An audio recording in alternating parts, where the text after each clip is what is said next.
Ramogi Joma Ong'ol kaunti ma Bungoma koro wuok oko mar kwedo welo mag kombe mopogore mag siasa ma otime kaunti no ka gisingo mar chopo e doho mar yudo ratichgi. Kotelne kod jakom ma ochung'ne Joma Ong'ol duond bura mar Ford Kenya Adrian Sakwa giwacho ni duond buche ne okoluwo chik manitiere e katiba ma pacho ka kendo gigeno ni gibiro yudo ratichgi kokalo e doho ka bende gikwayo gavana ma Bungoma Ken Lusaka mondo mione ni ondikogi e tije e kaunti no.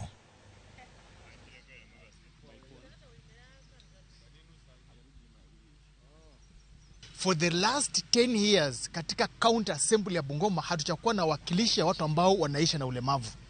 Kwa hivyo sisi kama wanachama wa Ford Kenya ambayo imepata majority seat, Mheshimiwa party leader Moses Masika Wetangula ambaye saizi ni speaker wa National Assembly, tunataka kuambia kwamba your county ambayo ni county ya Bungoma, it is unconstitutionally constituted.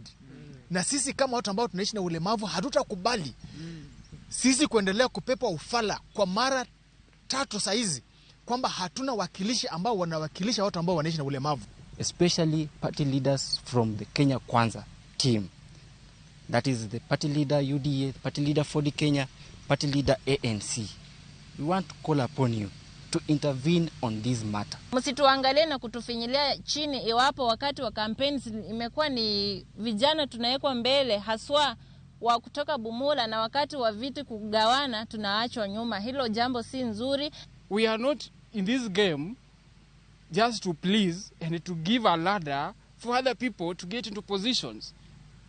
We know that politics is all about interest, and we believe that this is getting to our leaders. That as a people of Bumula, I know the negotiations are still going on. If there's anything they can do about nominations, we wish and we'll appreciate if we get one.